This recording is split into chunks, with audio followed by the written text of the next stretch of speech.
the 17th of January 1942. Dawn breaks cold and grey over the waters northeast of New Guinea. The Imperial Japanese Navy carrier Shokaku cuts through the Pacific swells, her flight deck slick with morning mist. On the bow, a young aviation machinist's mate named Tanaka Yoshio stands beside a Mitsubishi, a 6M0, his hands working methodically through the pre-flight inspection he has performed 1,000 times. The smell of aviation fuel mixes with salt air. His fingers are steady. He has been told since flight school that the Zero is invincible, that Japanese naval aviation reigns supreme across the Pacific, that American pilots are soft, their planes inferior, their tactics predictable. Beneath the grey sky, with the engine cowling cold under his palm, Tanaka believes this absolutely. He has no reason not to. 4 months into the Pacific War, the Imperial Japanese Navy has swept aside every opponent, conquered every objective, dominated every engagement. The Americans have been driven back to Pearl Harbor's ruins, the British humiliated at Singapore, the Dutch crushed in the East Indies. Japanese carrier aviation has demonstrated a reach and precision that has rewritten naval warfare. In his pocket, Tanaka carries a letter from his mother in Hiroshima, still unopened. He will read it tonight, he tells himself, after the expected victory. The morning routine continues. Zeros are rolled into position, dive bombers are armed. The rhythmic clang of ordnance carts echoes across the deck. Everything proceeds according to doctrine, according to plan, according to the absolute confidence that has carried the Kido Butai across half an ocean. What Tanaka does not know, what none of them know yet, is that 180 miles to the south, a new kind of American aircraft is preparing to climb into the morning sky. And with it, a tactical revolution that will turn every assumption of aerial combat into deadly illusion. The dominance of Japanese naval aviation in early 1942 was not propaganda or self-delusion. It was earned through years of brutal combat experience over China, through rigorous training that culled the weak and forged the survivors into an elite force, and through technological advantages that gave Japanese pilots genuine superiority in the war's opening months. The Mitsubishi A6M0 fighter could outturn, outclimb, and outrange virtually any Allied aircraft it encountered. Japanese dive bomber and torpedo bomber crews had trained to a level of precision that Western observers considered almost superhuman. At Pearl Harbor, they demonstrated coordination and accuracy that sank or damaged 18 ships in under 2 hours. Off Malaya, they sank the British battleship Prince of Wales and battlecruiser Repulse with torpedo and bomb attacks that proved capital ships could not survive without air cover. In the Philippines, they destroyed American air power on the ground before it could effectively respond. In the Dutch East Indies, they swept aside Allied naval forces with casualty ratios that seemed to confirm Japanese racial theories about warrior superiority. By January 1942, the Imperial Japanese Navy had established a defensive perimeter stretching from the Aleutians to New Guinea, from Wake Island to Burma, conquering in 6 months what they had expected to take 2 years. Japanese aircrew losses remained remarkably low. Replacement pilots arriving from training command found themselves entering what appeared to be an unstoppable conquering force. The tactical doctrine taught at Yokosuka and Tsuchiura air stations seemed validated by every engagement. American opposition, when it materialized at all, appeared disorganized and ineffective. But beneath this surface of triumph, vulnerabilities existed that Japanese naval aviation doctrine could not acknowledge. The training pipeline that produced such skilled pilots was narrow and slow, incapable of rapid expansion. The emphasis on offensive strike operations left little doctrinal attention to air defense. Carrier combat air patrols were maintained at minimal strength to preserve aircraft for strike missions. Fighter direction systems were rudimentary compared to American developments.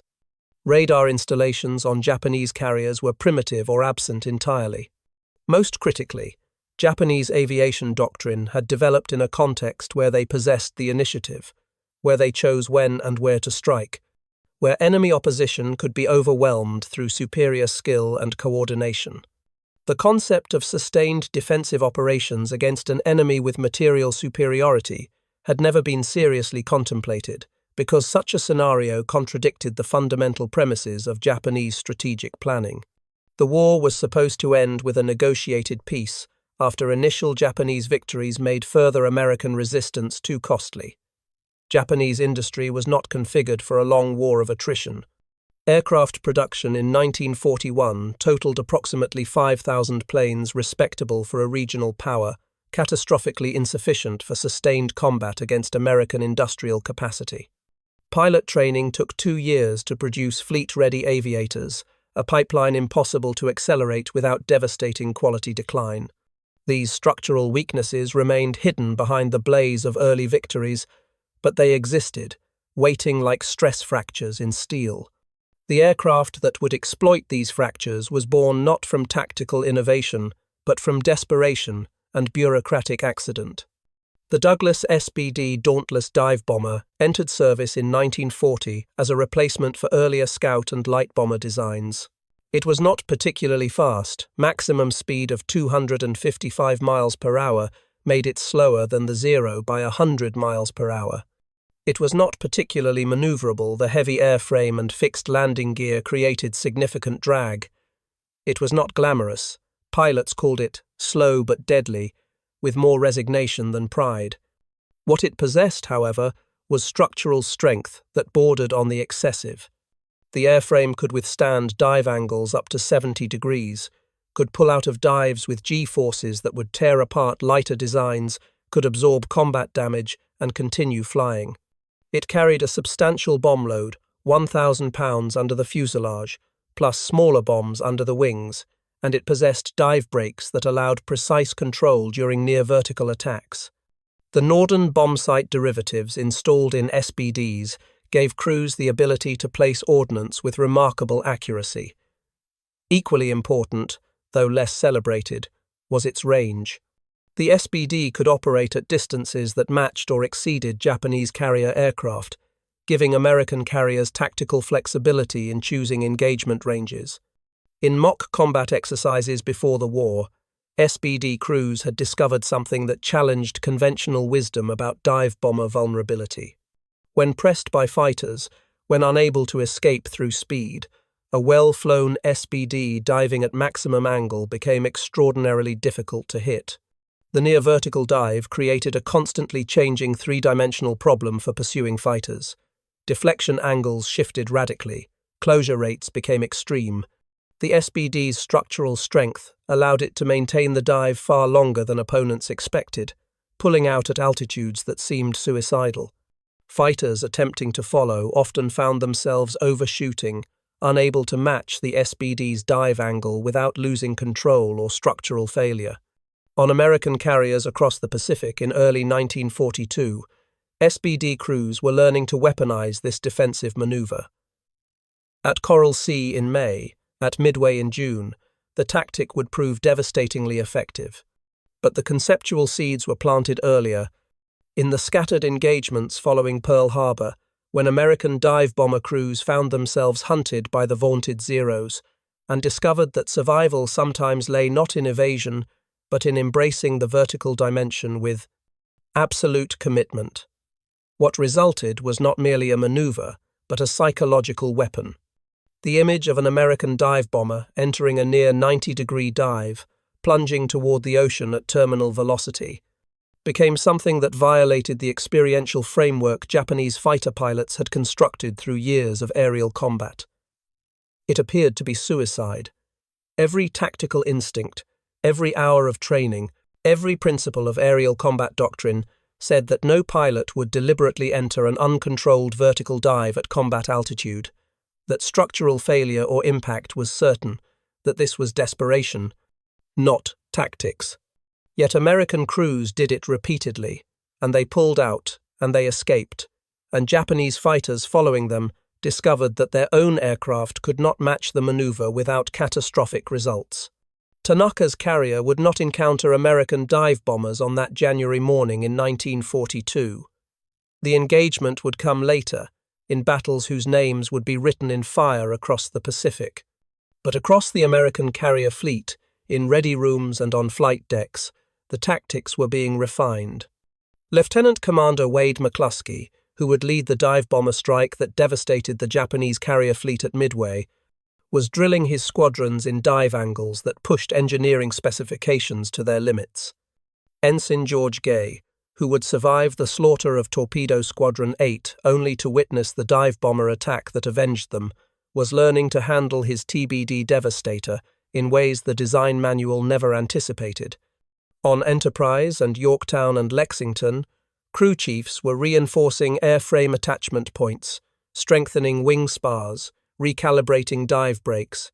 The institutional knowledge was spreading through the community of naval aviation that, in extremis, when pursued by superior fighters, the vertical dive offered not just escape but a form of offensive defense, turning the American aircraft's greatest liability into an unexpected advantage.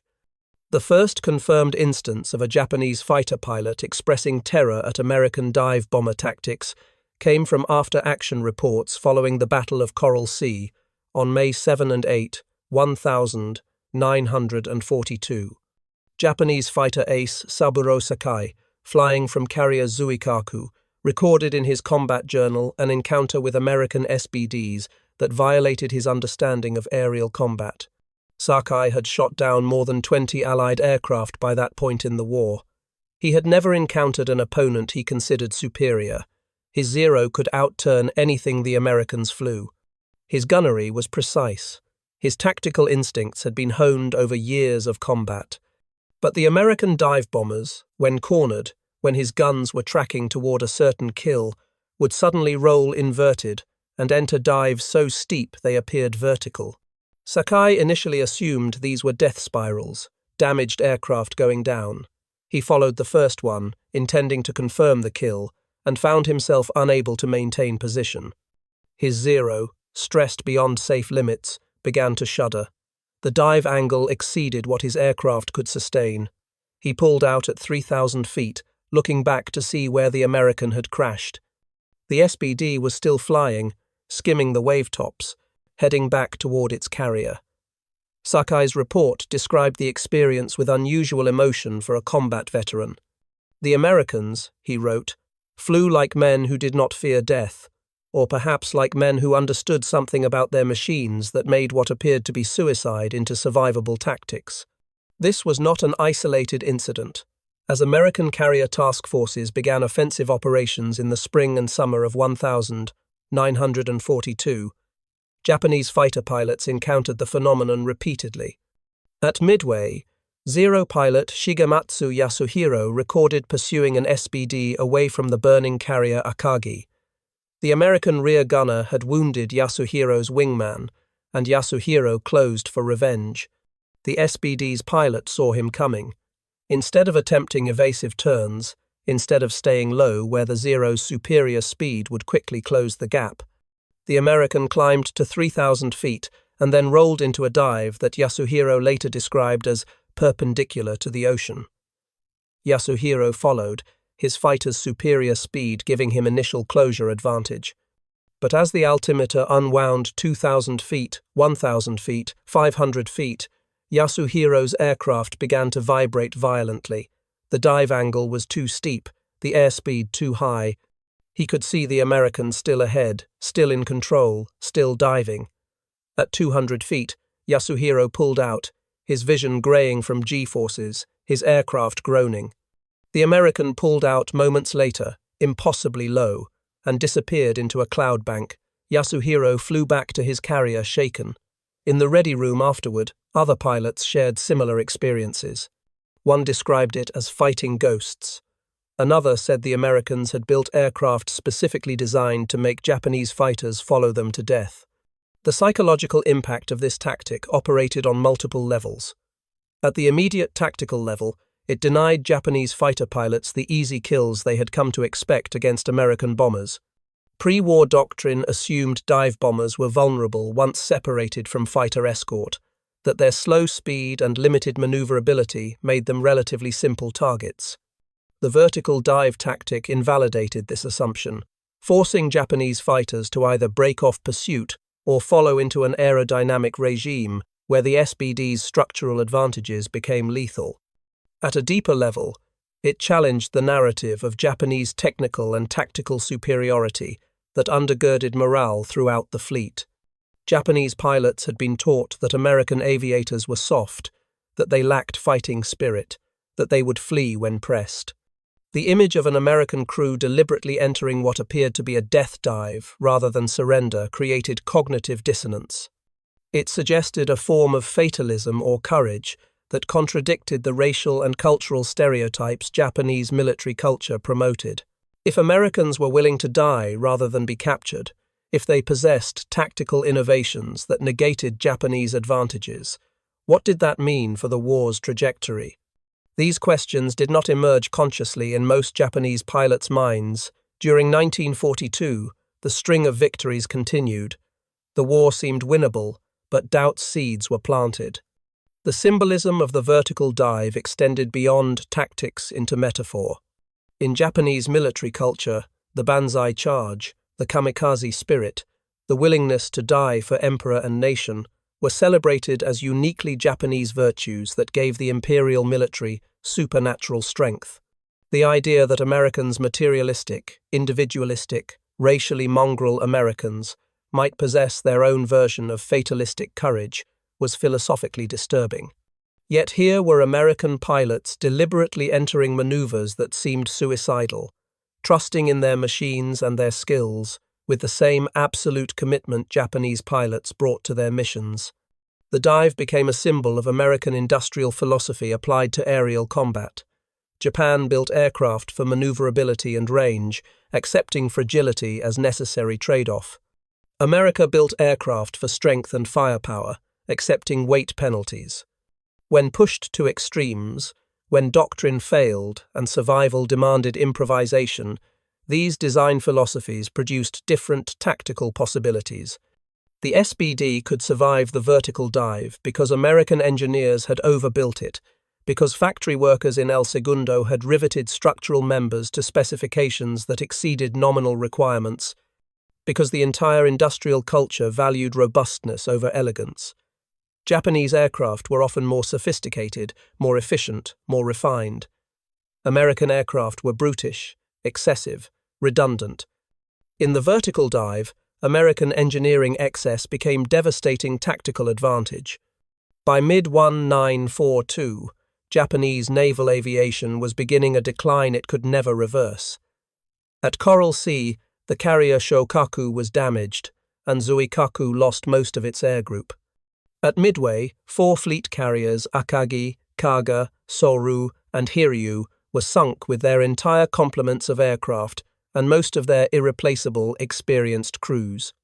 Those losses removed the core of Japanese naval aviation's striking power. Replacement pilots arriving from training command lacked the experience of the veterans lost in 1942. Training standards were lowered to increase output, which decreased quality, which increased combat losses, which necessitated further training compromises. The death spiral had begun. American dive bomber crews, meanwhile, were becoming increasingly proficient. The SBD's structural strength allowed rookies to survive mistakes that would kill pilots in more delicate aircraft. Veterans accumulated hundreds of combat hours, developing tactical innovations that spread through the community. Radio communications allowed fighter directors on carriers to vector SBDs away from danger when possible, and toward targets when opportunity arose. Radar installations on American carriers gave warning of approaching Japanese strikes, allowing combat air patrols to be positioned optimally. The material and doctrinal advantages began to compound. The transformation in Japanese pilot psychology manifested most clearly in accounts from the battles of late 1942 and 1943. At Eastern Solomons in August 1942, Zero pilot Nakajima Tadashi recorded an engagement with American SBDs that illustrated the changed dynamic. Nakajima intercepted a section of 3 SBDs, withdrawing from an unsuccessful attack on Japanese carriers. He expected routine kills. Instead, the Americans climbed to 5,000 feet, formed into a defensive triangle, and waited. When Nakajima attacked, all 3 simultaneously rolled into near-vertical dives. Nakajima followed the closest, but his wingmen broke off immediately. They had learned from earlier experiences that following Americans through these dives was often fatal. Nakajima continued alone, determined to prove Japanese superiority. At 1,000 feet, his Zero began to buffet violently. The airframe wasn't designed for this abuse. He pulled out, disoriented and frustrated. Looking up, he saw the other two SBDs had pulled out and were climbing again.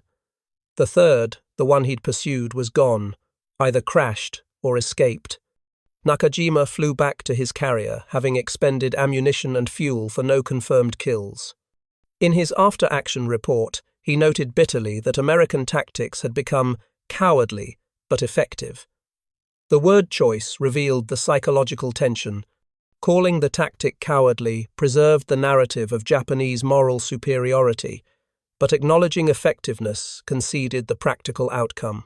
As 1943 progressed, and American industrial production began flooding the Pacific with new carriers and aircraft, the tactical balance shifted decisively. Japanese fighters still possessed performance advantages in certain regimes, but they were increasingly outnumbered, increasingly supported by degraded radar and communications infrastructure, increasingly flown by pilots with inadequate training. American SBD squadrons, by contrast, operated from carriers with sophisticated fighter direction capabilities, with experienced air groups that had survived multiple combat tours, with logistics chains that ensured maintenance and replacement aircraft. The vertical dive tactic evolved from desperate defensive measure to standard operating procedure taught to every new SBD crew. Training squadrons in the United States practiced the maneuver until it became instinctive. Engineering teams analyzed combat reports and further strengthened airframes. What had begun as improvisation became institutionalized excellence. The symbolic weight of this transformation was not lost on Japanese strategic planners by late 1943. The Americans had taken what appeared to be an inferior aircraft, slower, less maneuverable, aesthetically crude, and through industrial might and tactical innovation, transformed it into a weapon that Japanese fighters could not reliably counter. This mirrored the larger strategic reality. Japan had entered the war with superior pilots, superior tactics, and in some areas, superior technology. But America possessed vastly superior industrial capacity and superior ability to institutionalize and disseminate tactical innovations and superior logistics to sustain operations. The vertical dive became metaphor for the war itself. American forces absorbing initial defeats, adapting, and eventually overwhelming Japanese opposition through material excess and systemic advantages that individual Japanese courage and skill could not overcome.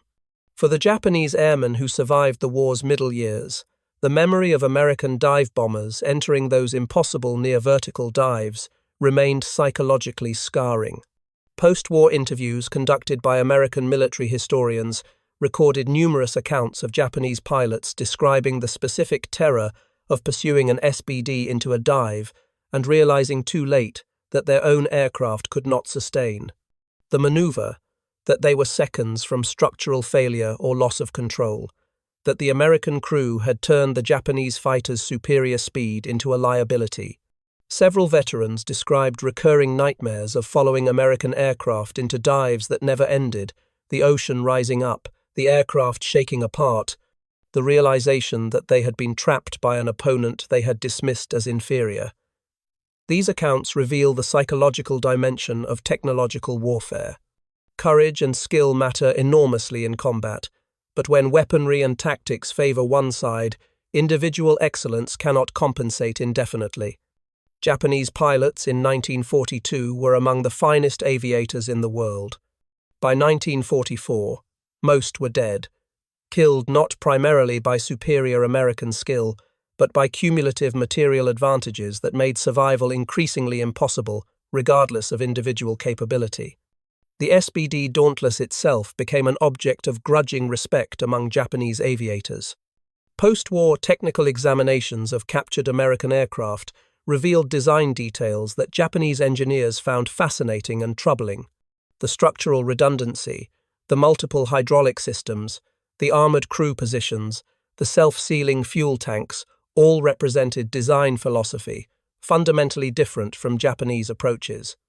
Where Japanese engineers minimized weight to maximize performance, American engineers accepted weight penalties to maximize survivability and reliability. Neither approach was inherently superior in abstract terms, but in the context of the Pacific War, where American industrial capacity could replace losses, while Japanese capacity could not. The American philosophy proved more sustainable. The SBD could absorb battle damage that would down a Zero or a Kate, could be repaired by carrier maintenance crews with less specialized labor, could be flown by adequately trained pilots, rather than requiring elite veterans. These characteristics, initially viewed as evidence of American inferiority by Japanese observers, proved to be strategic advantages in a war of attrition. The vertical dive tactic also influenced Japanese defensive doctrine in ways that compounded their strategic disadvantages. By late 1943, Japanese carrier combat air patrol doctrine had shifted toward maintaining higher altitude reserves, specifically to counter American dive bomber attacks. This theoretically sound adjustment had unintended consequences. Keeping fighters at altitude meant fewer fighters at medium altitude where American torpedo bombers operated. American strike packages began deliberately exploiting this. Torpedo bombers would attack first, drawing fighters down, and then dive bombers would attack from altitude before fighters could climb back up. The vertical dive tactic, originally a defensive measure for isolated SBDs, became integrated into coordinated strike doctrine that systematically overwhelmed Japanese defenses. Japanese fighter directors faced impossible choices: defend against high-altitude dive bombers or low-altitude torpedo bombers, but not both simultaneously with the limited fighters available. American strike coordinators learned to time their attacks to maximize this dilemma, and Japanese carriers increasingly suffered from attacks they could see coming, but lacked the resources to stop. One particular engagement illustrates the complete tactical evolution. At the Battle of the Philippine Sea in June 1944, the Great Marianas Turkey Shoot, American carrier groups detected incoming Japanese strikes at extreme range using advanced radar. Fighter directors vectored massive combat air patrols to intercept, while keeping dive bomber and torpedo bomber crews on deck, ready to launch counterstrike. The Japanese strike, composed of increasingly poorly trained pilots in increasingly obsolete aircraft, was largely destroyed before reaching American carriers. Survivors limped back to find American dive bombers and torpedo bombers already attacking their carriers. Japanese fighter reserves had been committed forward to escort the strike and were not available for defense. The few fighters remaining on combat air patrol were overwhelmed by American fighter sweeps. SBD crews, now veterans with multiple combat tours, hit Japanese carriers with devastating accuracy, while Japanese anti-aircraft fire proved inadequate to the challenge. Several Japanese pilots recorded radio transmissions during the battle that intelligence officers later transcribed. One Zero pilot, defending carrier Tai-Ho, transmitted that American dive bombers were falling like meteors. We cannot intercept them. They pull out too low. There are too many. The transmission ended abruptly. Tai-Ho survived the dive bomber attack only to explode hours later from avgas fumes igniting below decks. The terror Japanese airmen experienced when facing American dive bombers in vertical dives was thus not irrational fear or lack of courage. It was appropriate recognition of tactical reality. They were being asked to counter a maneuver their aircraft could not safely perform, using doctrine that had not contemplated this scenario, with degrading support infrastructure, against increasingly numerous and capable opponents. The specific image, American aircraft entering near 90-degree dives, plunging toward the ocean at terminal velocity, became emblematic of larger operational helplessness. Japanese fighter pilots were still among the finest aviators in the world in 1944 and 1945, but individual excellence could not overcome systemic disadvantages. When an American dive bomber entered that characteristic near-vertical plunge, it represented not just a difficult tactical problem, but an entire industrial and doctrinal system designed to make such maneuvers survivable and effective. Pursuing them meant confronting not just a single aircraft, but the accumulated advantages of American design philosophy, manufacturing capacity, tactical innovation, and institutional learning.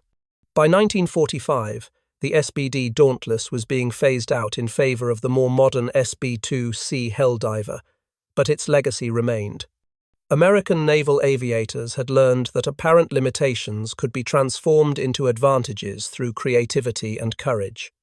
That the enemy's superior performance in conventional metrics, speed, maneuverability, could be neutralized through tactics that exploited different dimensions of combat. That structural robustness and engineering excess, initially seen as wasteful, created tactical possibilities unavailable to more refined designs. These lessons extended beyond the SBD to American military culture generally. The willingness to build redundancy into systems, to over-engineer solutions, to accept inefficiency in exchange for reliability and survivability, these became hallmarks of American military procurement and doctrine in ways that persist to the present day. For the young aviation machinist's mate Tanaka, standing on the deck of Shokaku that January morning in 1942, the future was invisible. He would survive Coral Sea and Midway, would be transferred to land-based air units as carrier strength declined, would eventually die in the Philippines in late 1944 when his Zero was hit by anti-aircraft fire while attempting to intercept American bombers attacking Manila. He never wrote about whether he personally encountered American dive bombers executing vertical dives, but others in his unit did.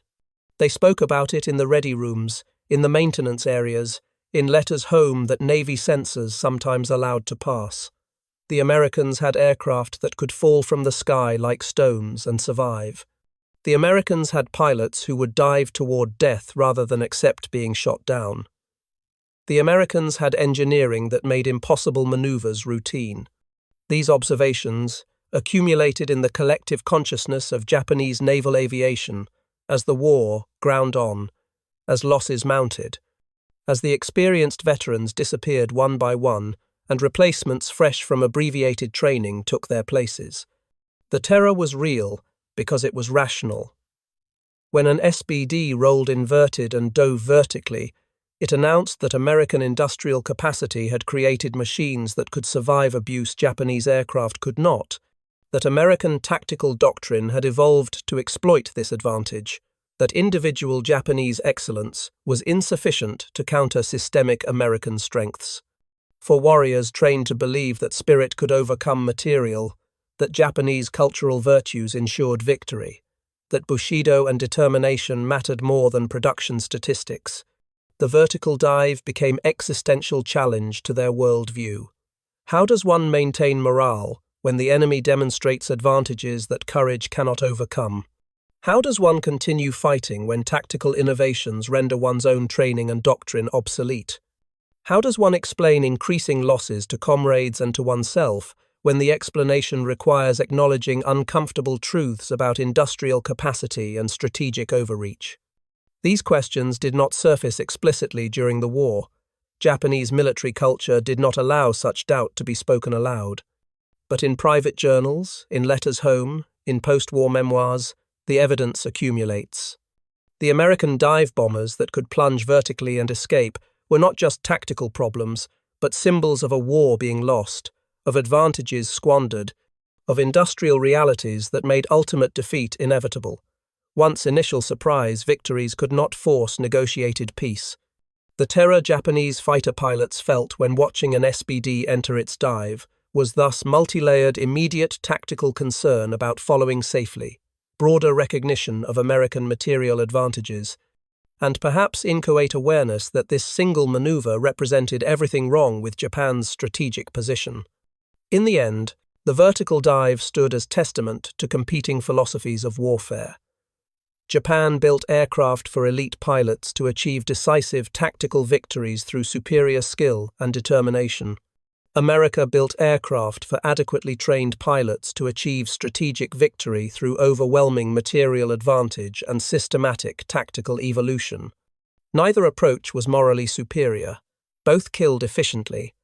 Both demanded courage from those who implemented them. But in the context of the Pacific War, the American approach proved more sustainable because it could absorb losses Japan could not, could institutionalize innovations Japan could not match, and could produce quantities Japan could not counter. The SBD's ability to survive vertical dives became microcosm of this larger reality. American engineering excess, initially dismissed as inefficient, created tactical possibilities that Japanese refinement and efficiency could not duplicate.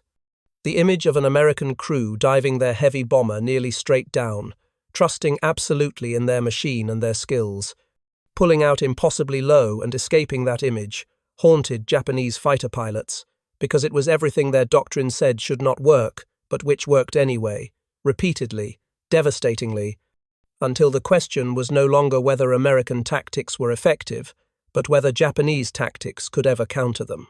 And so the war continued, with each side learning and adapting, but only one side possessing the industrial capacity and institutional structure to implement those lessons at scale. The terror Japanese airmen experienced was not failure of courage, but recognition of truth.